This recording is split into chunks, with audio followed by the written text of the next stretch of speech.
शिक्षा के क्षेत्र से जुड़े हुए हमारे सभी मित्रों का एक बार पुनः स्वागत है आपके अपने चैनल ए कंप्लीट क्लास परिवार में। आज की हमारी टॉपिक है UP DElEd UP BTC second semester गणित शिक्षण से संबंधित ये टॉपिक है और इस टॉपिक में अति लघुत्तरीय प्रश्नों के बारे में हम चर्चा कर रहे हैं। और अति लघुत्तरीय प्रश्न हमने 50 क्वेश्चन यानी 50 क्वेश्चन सही रूप से और पूरी व्याख्या के साथ हमने हल कर लिया है। राजन की गाइड में जो त्रुटियां हैं उसको सुधारते हुए, क्योंकि त्रुटियां बहुत ही ज़्यादा हैं मित्र। और आज की हमारी जो टॉपिक है वो स्टार्ट होगी 51 नंबर के क्वेश्चन से। तो चलिए बिना किसी देरी के आइए बात करते हैं 51 नंबर का क्वेश्चन और सभी त्रुटियों को सुधारते हुए हम आगे बढ़ेंगे अपने इस टॉपिक में। तो हमारा पहला क्वेश्चन है 51 नंबर का क्वेश्चन और हमारा पहला क्वेश्चन है आज का, साहचर्य प्रगुण क्या है। तो आपको जानना चाहिए मित्र कि साहचर्य प्रगुण क्या चीज़ है। देखिए वीडियो को पूरा देखिए बिना स्किप किए हुए।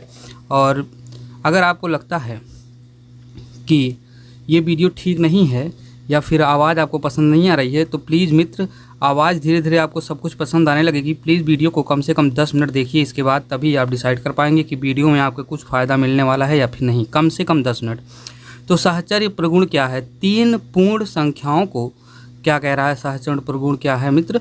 3 पूर्ण संख्या, ठीक है। पूर्ण संख्या मतलब पूर्ण अंक, जैसे 1 2 3 4 5 इस तरह से पूर्ण अंक, ना कि बटे में ना कि भिन्न में, ठीक है। 3 पूर्ण संख्याओं को जोड़ते समय किन्हीं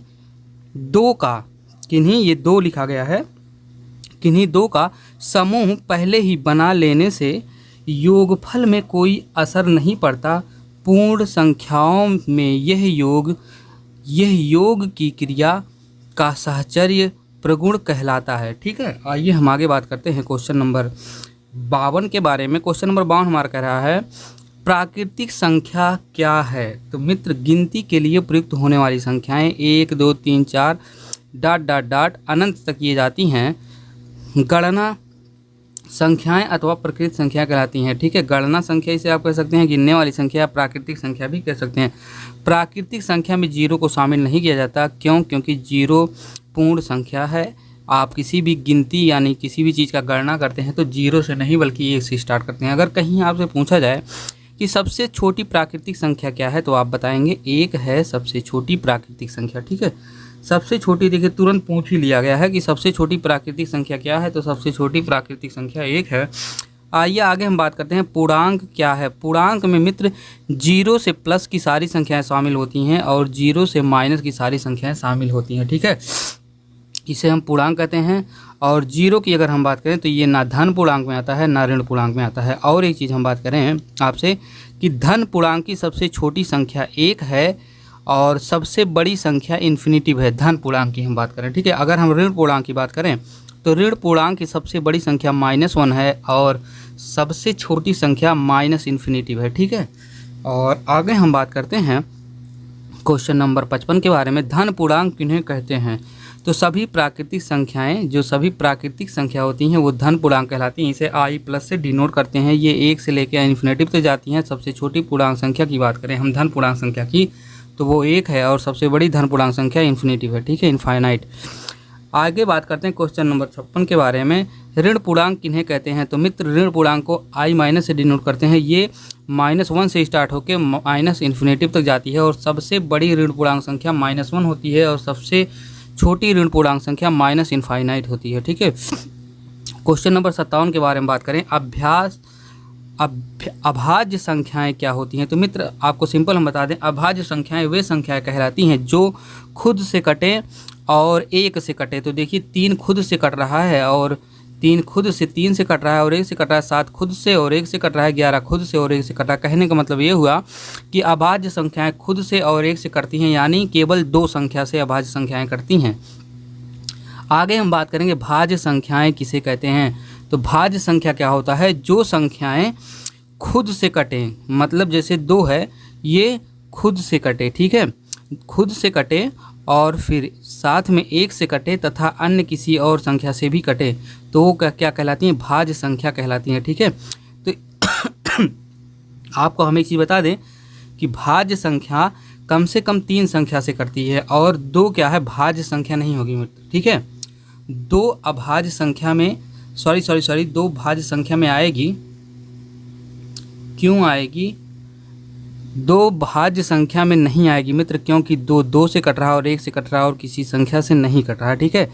और अगर हम 4 की बात करें तो 4 क्या है, भाज्य संख्या में आएगी, क्योंकि 4 जो है वो 1 से कट रहा है, 4 से कट रहा है, साथ में 2 से कट रहा है, तो 2 है जो है वो भाज्य संख्या में नहीं आएगी, आपको काट देना है। और अगर हम सबसे छोटी भाज्य संख्या की बात करें तो सबसे छोटी भाज्य संख्या जो है वो है 2, वो है 4। सबसे छोटी भाज्य संख्या 4 है और सबसे बड़ी भाज्य संख्या इनफाइनाइट है, ये चीज़ आप ध्यान रखिएगा। और अभाज्य संख्या की अगर हम बात करें तो सबसे छोटी अभाज्य संख्या 3 है और सबसे बड़ी अभाज्य संख्या माइनस इनफाइनाइट है, ये चीज़ आप ध्यान रखिएगा।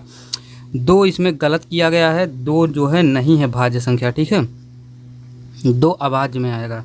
लेकिन समापवर्त क्या है? तो समापवर्त चलिए देखते हैं। वह संख्या अथवा व्यंजक जो, ये चीज़ ध्यान रखने वाली है, 2 या 2 से अधिक संख्याओं तथा व्यंजकों में प्रत्येक द्वारा पूर्णतः विभाजित हो जाता है, दी हुई संख्याओं तथा व्यंजकों का समापवर्त कहलाता है। कहने का मतलब क्या हुआ?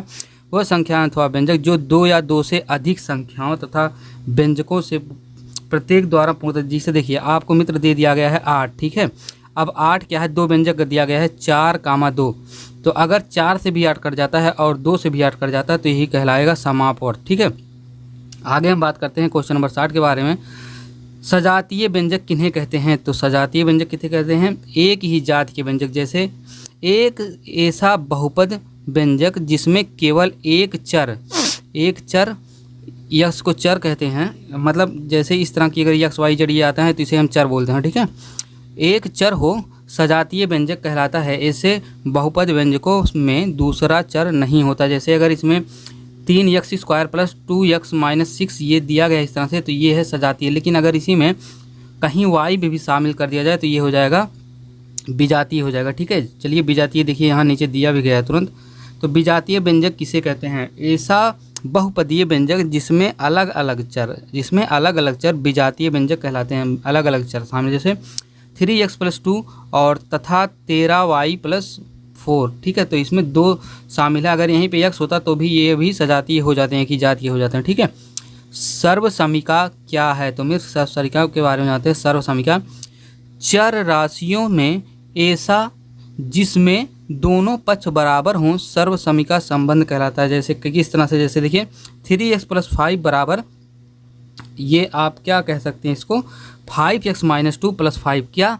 क्यों? क्योंकि आप 5x में से 2 घटा देंगे तो 3x प्राप्त हो जाएगा, ठीक है। तो ये बराबर इसके है, इसलिए इसको हम सर्वसमीका बोलेंगे। और जैसे हम लिख दिए 2x + 1 बराबर हमने 8 लिखा, तो ये हमको फिक्स नहीं है कि हम इसको सॉल्व करें तो 8 मिले, लेकिन हमने ये चीज़ अगर लिखा तो इसको हम समीकरण बोलेंगे। सर्वसमीका डायरेक्ट दिखती है, उसको सॉल्व करेंगे तो बराबर तुरंत आ जाएगा, जैसे इसमें आ रहा है। लेकिन समीकरण में मान लिया जाता है, ठीक है, इतना बराबर इतने के है। आइए क्वेश्चन नंबर 63 के बारे में बात करते हैं। a + b + a + c ab + ac + ad के गुणनखंड कीजिए। तो मित्र क्या है, कुछ नहीं करना, इसमें सब में आपको कॉमन लेना है। तो कॉमन क्या है, सब में a है, देखिए a इसमें a कॉमन लिखेंगे तो पहले वाले में b बचेगा, प्लस बचेगा, दूसरे में c और तीसरे में d। तो ये सिंपल था। आइए बात करते हैं क्वेश्चन नंबर 64 के बारे में। 9x² - 64 के गुणनखंड कीजिए। तो इसका जब गुणनखंड आप करेंगे तो 9 को आप तोड़ सकते हैं, 9x² को आप तोड़ के लिख सकते हैं 3 × 3, यक्स गुणे यक्स भी कर सकते हैं, या x² यानी 3 × 3 यानी 3x², ठीक है, 3x²। ये देखिए 3 लिखिए और x लिखिए, साथ में पूरे इसका स्क्वायर कर देंगे तो 3 2 बार गुणा हो जाएगा और x का 2 बार गुणा, इसलिए 3x², इसको लिख सकते हैं 9x² को। और 64 को हम तोड़ेंगे तो 8 × 8 8 × 64 यानी 8 का स्क्वायर, ठीक है, -8 का स्क्वायर। तो स्क्वायर दोनों है तो इसलिए कट जाएगा, घात कट जाएगी। और 3x और ब्रैकेट जब खुलेगा तो चिन्ह बदल जाएगा, तो क्या हो जाएगा 3x + 8 हो जाएगा। और एक दूसरे ब्रैकेट में 3x - 8, देखिए एक मिनट सॉरी, इसमें क्या है, ये a का स्क्वायर - b के स्क्वायर का डायरेक्ट फार्मूला लगा है, हमको उतना विस्तार में जाने की जरूरत नहीं। a के स्क्वायर - b के स्क्वायर का फार्मूला होता है, एक ब्रैकेट में a + b यानी 3x + 8 और दूसरे ब्रैकेट में 3x - 8 यानी a - b, ठीक है। ये फार्मूला होता है a² - b² का, एकदम सिंपल यार, हम झूठे बहुत ज़्यादा लंबा कर रहे थे इसको। क्वेश्चन नंबर 65 के बारे में बात करते हैं। त्रिभुजों की सर्वांग समता की क्या शर्तें हैं। तो मित्र आइए देखते हैं त्रिभुजों की जो सर्वांग समता होती है उसकी शर्त क्या है। ज्यामिति के अनुसार त्रिभुजों की सर्वांग समता की शर्तें ये निम्न प्रकार से हैं। जैसे कोण भुजा कोण सर्वांग समता का नियम। अभी देखिए हम त्रिभुज बना देते हैं, इसमें आपको समझाते हैं। जैसे एक त्रिभुज इस तरह से है और इसी तरह से दिखने वाला एक त्रिभुज ये है, तो इसको आप भुजा बोलेंगे, ये लंबी लाइन को, और इसको आप अंदर वाले को इसको कोण बोलेंगे, ये कोण कोण, ठीक है। अब क्या है, ये भुजा दोनों बराबर है, ये भुजा इसके बराबर है, ये भुजा इसके बराबर, मतलब ये आधार है, ये आधार है, आधार बराबर है, ये लंब है और ये लंब है, ठीक है। तो लंब लंब आपस में बराबर है, ये कर्ण है, ये कर्ण है, ठीक है। बड़ी भुजा को कर्ण कहते हैं। ये आपस में बराबर है, ये 90 अंश है, ये भी 90 अंश है, ठीक है। तो ये भी आपस में बराबर है। कोण भुजा कोण सर्वांग समता, मतलब इसमें एक कोण बराबर है, एक कोण बराबर है, ठीक है। कोण भुजा, ठीक है, कोण हो गया और एक भुजा ले लीजिए। जैसे किसी दो त्रिभुज में एक कोण बराबर हो, एक कोण मतलब ये 90 अंश हो, ये 90 अंश है, एक भुजा और फिर दूसरा कोई एक कोण बराबर हो, जैसे ये ऊपर वाला, तो वो सर्वांग सम त्रिभुज कहलाएंगे, ठीक है। दूसरे नंबर की शर्त होती है भुजा कोण भुजा सर्वांग समता। भुजा कोण मतलब एक भुजा फिर एक कोण, आप देखिए फिर क्या है, फिर भुजा कोई, मतलब इसमें पहले कोई भुजा हो, भुजा कोण भुजा सर्वांगसम मतलब एक भुजा एक कोण फिर एक कोई भुजा हो, तब भी वो त्रिभुज सर्वांगसम कहलाएगा। फिर तीसरे नंबर कह रहा है भुजा भुजा भुजा सर्वांगसम, यानी तीनों भुजाएं अगर आपस में बराबर हैं तो वो दोनों त्रिभुज आपस में सर्वांगसम कहलाएंगे, ठीक है। आइए हम आगे बात करते हैं क्वेश्चन नंबर 66 के बारे में। पूर्ण संख्या 6, 9 और 11 लेकर गुणा के साहचर्य नियम की पुष्टि कीजिए। मतलब इसमें क्या करना मित्र, इसमें कुछ नहीं करना। गुणा का साहचर्य नियम क्या कहता है, दो संख्याओं को आपस में गुणा करिए, इसके बाद क्या करना है, देखिए 9 और 11 का 9 छक 54 हो गया, ठीक है। 9 और 6 का गुणा किए हैं 54 हो गया और साथ में 11 गुणा किए हैं तो 594 प्राप्त हुआ। ठीक उसी प्रकार से हमको दूसरे संख्या को आपस में गुणा करना है तो किस तरह से करना है, 11 और 9 का गुणा करना है तो 11 9 99, बाद में 6 का गुणा करना है तो 594। कहने का मतलब ये हुआ कि अगर दो संख्याओं को आप अलग अलग गुणा कुछ नहीं करना, चाहे तीनों को आप एक साथ गुणा करिए, चाहे अलग अलग तोड़ के गुणा करिए। ये क्या किया है मित्र, एक बार 9 और 11 का गुणा कराया है, ठीक है, एक बार इन दोनों संख्या का गुणा कराया है, फिर बाद में 11 से किया है, फिर एक बार 6 को छोड़ दिया है और फिर 11 लिया। आप तीसरी बार ये भी कह सकते हैं 11 और 6 को ले सकते हैं, ठीक है। तो आइए हम आगे बात करते हैं। गुणा के साहचर्य नियम की पुष्टि होती है इस तरह से, इसमें कुछ था नहीं। क्वेश्चन नंबर 67 के बारे में बात करते हैं। यदि एक समचतुर्भुज के विकर्ण 26 सेंटीमीटर व 12 सेंटीमीटर हैं तो समचतुर्भुज का क्षेत्रफल बताइए। समचतुर्भुज का क्षेत्रफल क्या होता है, समचतुर्भुज का क्षेत्रफल बराबर होता है 1/2 विकर्णों का गुणनफल। तो 1/2 आप कर दीजिए, विकर्ण कितना है 26 और 12 का गुणा करेंगे तो आपको क्या मिल जाएगा, 2 से काट दीजिए, 2 छक 12 और 26 6 गुणा करेंगे तो 156 वर्ग सेंटीमीटर आपको प्राप्त हो जाएगा, ठीक है। क्वेश्चन नंबर 68 के बारे में बात करते हैं। एक घन की कोर 14 सेंटीमीटर है तो उसका आयतन ज्ञात करो। तो मित्र एक घन का कोर अगर आपको 14 सेंटीमीटर दिया है, घन का आयतन होता है 1 क्यूब। 1 क्यूब मतलब ये जो भुजा दी गई इसका क्यूब कर दीजिए, 14 क्यूब करेंगे यानी 14 × 14 ये कितनी बार, 3 बार, और इसका जब आपस में गुणा करेंगे 2744 घन सेंटीमीटर आपको प्राप्त हो जाएगा। हमारे कुछ मित्र कमेंट किए थे कि उनको वीडियो बहुत तेज़ लगती है, कि मतलब हम तेज़ बोल देते हैं। तो मित्र हम तेज़ इसलिए बोलते हैं ताकि आपको कम समय में ज़्यादा चीज़ें कवर हो जाएँ, क्योंकि मुझे पता है आप सिलेबस तो कंप्लीट ही कर लिए होंगे, केवल ये रिवीजन आप कर रहे हैं। तो फटाफट देख लीजिए।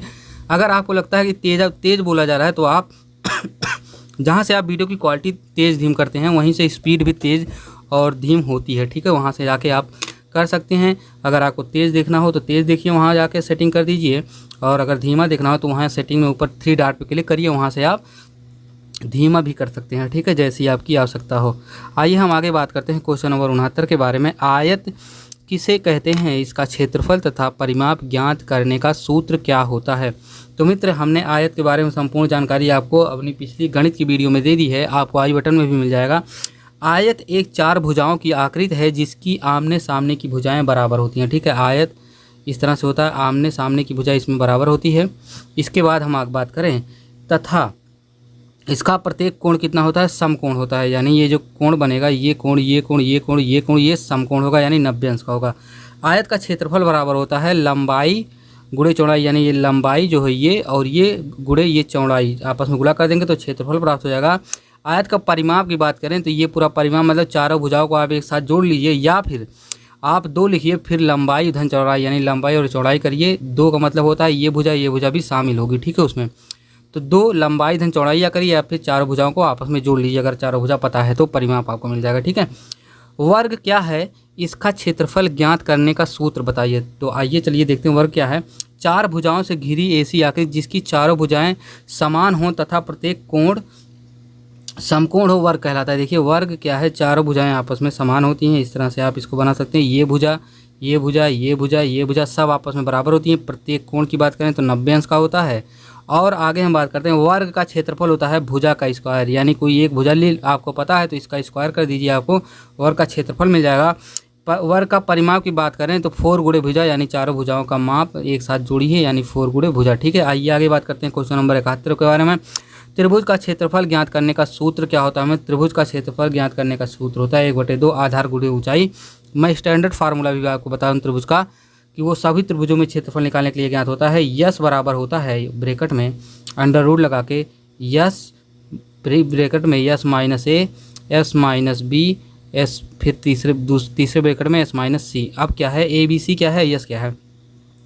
यस बराबर होता है A plus B plus C by 2। ये इतना कर देंगे तो आपको यस मिलेगा। और ए प्लस बी प्लस सी क्या है, ये है भुजा, त्रिभुज की तीनों भुजाएं हैं, ठीक है। ये लंबाई और आधार और क्या है, सॉरी लंबाई कह रहे हैं, ऊंचाई आधार और कर्ण, ये तीनों भुजाएं ए प्लस बी प्लस सी, ठीक है।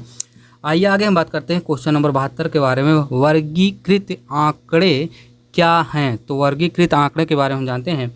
ऐसे अव्यवस्थित आंकड़े, अव्यवस्थित मतलब जो व्यवस्थित रूप से ना हो, जिनको देखकर तुरंत कोई निष्कर्ष निकालना संभव नहीं होता, अवर्गीकृत आंकड़े कहलाते हैं। जैसे कोई संख्या लिख दी है 2, 8, 9, 3, तो इससे कोई निष्कर्ष नहीं निकल रहा है तो इसे हम अवर्गीकृत आंकड़े कहेंगे। लेकिन अगर आपसे कहीं 1, 2, 3 इस तरह से लिख दिया गया तो आप इसे प्राकृतिक संख्या बोल सकते हैं। 2, 4, 6 इस तरह से लिखा है तो इसके आप क्या सब लिख सकते हैं, इसको आप सम संख्या लिख सकते हैं, क्योंकि 2 से सभी कट जाएंगी आपस में, या 2 से जो 2 का मल्टीपल होती हैं सम संख्या कहलाती हैं, या भाज्य संख्या भी बोल सकते हैं, ठीक है। क्वेश्चन नंबर हम 73 के बारे में बात करते हैं। वर्ग अंतराल किसे कहते हैं। तो मित्र आपको जानना है वर्ग अंतराल इंपॉर्टेंट है। वे समूह जिनके द्वारा आंकड़ों को विभक्त किया जाता है वर्ग अंतराल कहलाते हैं। उदाहरण जैसे 0 से 5 और 5 से 10 और 10 से 15। अब इसका मतलब क्या हुआ, 0 से 5 मतलब ये 5 भाग में डिवाइड किया गया है। 5 से 10 मतलब ये भी, इसमें भी 5 भाग शामिल है। और 10 से 15 ये भी 5 भाग। वर्ग अंतराल का मतलब होता है कोई एक भाग आप डिसाइड करिए, जैसे हम 5 ले रहे हैं, ठीक है। तो हम 5-5 पार्ट में आगे के पार्ट को तोड़ेंगे। जैसे एक ब्रैकेट में हम 5 रखेंगे, फिर एक ब्रैकेट में 5, फिर एक ब्रैकेट में 5। तो इसमें देखिए इसमें कितने लोग शामिल हैं, 0 से 5 तक के लोग शामिल हैं। मतलब इसमें 0 आप शुरू करेंगे तो 1, 2, 3, 4 यहीं शुरू करेंगे ना, तो लेकिन हम 0 से ही लेंगे। 0 भले ही नहीं शामिल होता, लेकिन 1 से 5 तक इसमें शामिल है तो 5 अंक इसमें हो गया। फिर इसमें कितने शामिल है, 5 से 10 जब आप लेंगे तो मतलब 5 नहीं शामिल, लेकिन उसके बीच में तो शामिल ही हैं, मतलब 6, 7, 8, 9, 10 इस तरह से। फिर इसमें जब आप लेंगे तो आप लेंगे 10 से 15, ठीक है। इस तरह से इसको लिया जाता है वर्ग अंतराल। आइए आगे बात करते हैं बारंबारता क्या होती है। तो मित्र दिए गए आंकड़ों में आने वाले प्रत्येक आंकड़ों की कुल संख्या उस आंकड़े की बारंबारता कहलाती है। ये किस तरह से बारंबारता होती है हम बता दें। जैसे आपको कोई संख्या दी है 1, 2, 3, 3, 3, 4, 5। अब इसमें अगर बारंबारता आपसे पूछी जाए तो बारंबारता मतलब होता है कौन संख्या सबसे ज़्यादा बार आई है। तो सबसे ज़्यादा बार आई है 3। अगर कहीं इसी में लिख दिया जाता 2, 2, तो मतलब इसमें बारंबारता अगर जवाब लिखते हैं तो 2 बार आया है, 3 बार आया है, या मतलब जो संख्या कई बार आई हैं, एक से अधिक बार आने वाली संख्याएं बारंबारता के अंतर्गत आती हैं। तो इसमें 2, 3 आप बारंबारता में लिखेंगे। अगर सभी संख्याएं समान आई हैं, जैसे 1 भी 2 बार आया, 2 भी 2 बार, 3 भी 2 बार, 4 भी 2 बार, 5 भी 2 बार, तो बारंबारता इसमें क्या होगा, या तो आप अगर ऑप्शन में सभी बारंबारता दिया गया हो तो सभी लिखेंगे, और नहीं तो कोई भी बारंबारता नहीं होगी, ठीक है। कोई एक बार आना चाहिए, या मतलब आपस में 1-2 कम आना चाहिए, ठीक है, तभी बारंबारता आप डिसाइड कर सकते हैं।